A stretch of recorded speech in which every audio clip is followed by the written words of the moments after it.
दिल्ली में टीवी का बड़ा हेल्थ अलर्ट। 42 दिनों की टारगेटेड स्क्रीनिंग में 12,078 टीवी केसेस सामने आए हैं। लेकिन इस आंकड़े को समझना जरूरी है। ये वो केसेस हैं जो एक बड़े स्क्रीनिंग अभियान के दौरान डिटेक्ट और नोटिफाई किए गए, ना कि सिर्फ 42 दिनों में दिल्ली में अचानक बढ़े नए केसेस। और चिंता की बात सिर्फ संख्या नहीं है। इस स्क्रीनिंग में लंग टीबी के साथ साथ शरीर के दूसरे हिस्सों को प्रभावित करने वाली एक्स्ट्रा पल्मोनरी टीबी के केसेस भी सामने आए हैं। तो आखिर टीबी कितनी गंभीर है, इसके कौन से सिम्टम्स सबसे पहले नजर आते हैं और किन लोगों को ज्यादा सतर्क रहने की जरूरत है, आइए समझते हैं पूरी हेल्थ न्यूज को। नमस्कार, मैं हूं अंजलि मिश्रा और आप देख रहे हैं ओनली माय हेल्थ। दिल्ली में सामने आए ये आंकड़े इसलिए अहम हैं क्योंकि ट्यूबरकुलोसिस यानी टीबी आज भी एक बड़ी हेल्थ प्रॉब्लम बनी हुई है। और टीबी के मामले में सबसे जरूरी चीज है समय पर पहचान, सही डायग्नोसिस और पूरा ट्रीटमेंट। तो आज की इस रिपोर्ट में समझेंगे 12,078 केसेस का ये आंकड़ा सामने कैसे आया, टीबी फैलती कैसे है और इसके वार्निंग साइंस क्या हैं, कौन से लोग ज्यादा रिस्क में हैं और ट्रीटमेंट के दौरान किन गलतियों से बचना चाहिए। सबसे पहले बात करते हैं उस स्क्रीनिंग कैंपेन की जिसने दिल्ली में टीबी के इतने केसेस डिटेक्ट किए। 42 दिनों की स्क्रीनिंग में 12,078 टीबी केसेस 24 मार्च से 5 मई के बीच दिल्ली में एक टारगेटेड टीबी स्क्रीनिंग कैंपेन चलाया गया। इस दौरान करीब 71,603 लोगों की स्क्रीनिंग की गई और 12,078 टीबी केसेस डिटेक्ट और नोटिफाई किए गए। लेकिन यहाँ एक बेहद जरूरी क्लैरिफिकेशन भी है। 12,078 केसेस का मतलब ये नहीं है कि दिल्ली में सिर्फ 42 दिनों में अचानक इतने नए टीबी केसेस पैदा हो गए। ये केसेस है जो इस टारगेटेड स्क्रीनिंग ड्राइव के दौरान डिटेक्ट हुए। यानी ये अभियान ऐसे लोगों तक पहुंचने और टीबी को अर्ली स्टेज पर आइडेंटिफाई करने की कोशिश का हिस्सा था। और इस स्क्रीनिंग का एक और महत्वपूर्ण फाइंडिंग सामने आया। इसका मतलब है कि टीबी को सिर्फ लंबे समय तक चलने वाली खांसी से जोड़कर देखना सही नहीं है। तो आखिर टीबी होती कैसे है? टीबी एक इन्फेक्शियस डिजीज है जो माइक्रोबैक्टीरियम ट्यूबरकुलोसिस नाम के बैक्टीरिया की वजह से होती है। जब एक्टिव पल्मोनरी टीबी वाला व्यक्ति खांसता है, छींकता है, बोलता या गाता है तो बैक्टीरिया वाले छोटे एयरबॉर्न पार्टिकल्स हवा में फैल सकते हैं। खासकर लंबे समय तक क्लोज कांटेक्ट और पुअरली वेंटिलेटेड स्पेस में इन्फेक्शन ट्रांसमिशन का रिस्क बढ़ सकता है। लेकिन यहाँ एक इंपॉर्टेंट डिफरेंस समझना जरूरी है। टीबी इन्फेक्शन और एक्टिव टीबी एक जैसी नहीं है। कुछ लोगों के शरीर में टीबी बैक्टीरिया मौजूद हो सकते हैं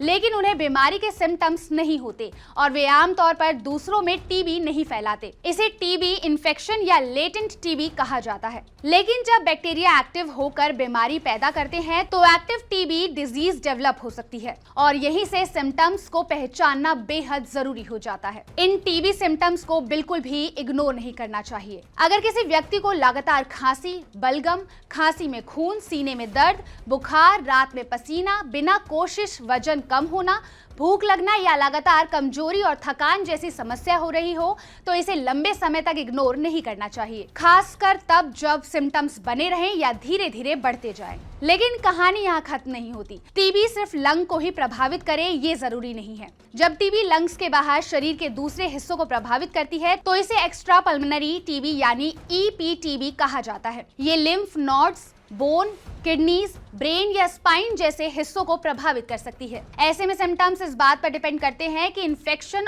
शरीर के किस हिस्से में है। यही वजह है कि लगातार बने रहने वाले अनएक्सप्लेन्ड सिम्टम्स को इग्नोर करना सही नहीं है। अब समझते हैं कि लोगों में टीबी का रिस्क ज्यादा हो सकता है। टीबी किसी को भी हो सकती है लेकिन कुछ लोगों में इन्फेक्शन के एक्टिव टीबी डिजीज में बदलने का रिस्क ज्यादा होता है। इनमें HIV infection, diabetes, under nutrition और वीकेंड इम्यून सिस्टम वाले लोग शामिल हैं। टबैको यूज भी टीबी के रिस्क को बढ़ाने वाला फैक्टर है। इसके अलावा छोटे बच्चों और बुजुर्ग में टीबी गंभीर रूप ले सकती है, इसलिए इन एज ग्रुप्स में सिम्टम्स को लेकर एक्स्ट्रा अलर्ट रहना जरूरी है। लेकिन दिल्ली में टीबी की चुनौती सिर्फ डिटेक्टेड केसेस तक सीमित नहीं है। अगर इसके इम्पैक्ट की बात करें तो मौतों के आंकड़े भी तस्वीर को और गंभीर बनाते हैं। दिल्ली सरकार के उपलब्ध बर्थ डेथ डेटा के मुताबिक 2005 से 2024 के बीच टीबी से 65,000 985 मौतें दर्ज की गई। और इस लंबे समय के आंकड़े में 2024 का आंकड़ा खास तौर पर ध्यान खींचता है, क्योंकि इसी एक साल में 5093 डेथ्स टीबी से जुड़ी दर्ज की गई। इसी टीबी बर्डन को देखते हुए दिल्ली के 11 डिस्ट्रिक्ट्स के 38 हाई रिस्क वार्ड्स में स्क्रीनिंग, सर्वेलेंस और टेस्टिंग पर फोकस बढ़ाया गया है। लेकिन यहाँ एक अच्छी खबर भी है, टीबी का इलाज संभव है। कई कॉमन ट्रीटमेंट रेजिमेंट करीब 6 महीने चलते हैं। हालांकि ट्रीटमेंट की ड्यूरेशन पेशेंट की कंडीशन और टीबी के टाइप के हिसाब से अलग हो सकती है। इसलिए सबसे जरूरी है डॉक्टर द्वारा प्रिस्क्राइब्ड मेडिसिन सही डोज और पूरी रिकमेंडेड ड्यूरेशन तक ली जाए। सिम्टम्स कम होते ही दवा बंद कर देना सही नहीं है, क्योंकि ट्रीटमेंट को बीच में रोकने या दवाएं गलत तरीके से लेने में ड्रग रेसिस्टेंट टीबी का रिस्क बढ़ सकता है और ड्रग रेसिस्टेंट टीबी का ट्रीटमेंट ज्यादा कॉम्प्लिकेटेड हो सकता है। अगर किसी व्यक्ति को एक्टिव पल्मोनरी टीबी डायग्नोज होती है तो डॉक्टर की एडवाइस के मुताबिक मास्क, अच्छी वेंटिलेशन और एप्रोप्रिएट इन्फेक्शन कंट्रोल मेजर्स अपनाना भी जरूरी है, खासकर ट्रीटमेंट के शुरुआती फेज में। तो आखिरी में बस इतना ही कि दिल्ली में स्क्रीनिंग के दौरान सामने आए 12,078 टीबी केसेस एक जरूरी रिमाइंडर है। टीबी को सिर्फ एक सामान्य खांसी समझकर इग्नोर नहीं किया जा सकता। अगर आपको लगातार खांसी, unexplained weight loss, fever, night sweat, chest pain, खांसी में खून या लगातार कमजोरी जैसे सिम्टम्स हैं, तो खुद से डायग्नोसिस करने के बजाय डॉक्टर से मेडिकल एवेल्यूएशन कराना जरूरी है, क्योंकि टीबी के खिलाफ ये लड़ाई में सबसे अहम कड़ी है अर्ली डिटेक्शन, सही डायग्नोसिस और पूरा ट्रीटमेंट। और याद रखिए, समय पर पहचान सिर्फ इलाज को आसान बनाने में मदद नहीं करती, बल्कि इन्फेक्शन को आगे फैलने से भी रोकने में अहम भूमिका निभाती है। अगर आपको ये वीडियो इंफॉर्मेटिव लगी हो तो इसे लाइक और शेयर जरूर करिए। साथ ही ऐसे और हेल्थ अपडेट के लिए जुड़े रहिए ओनली माय हेल्थ के साथ।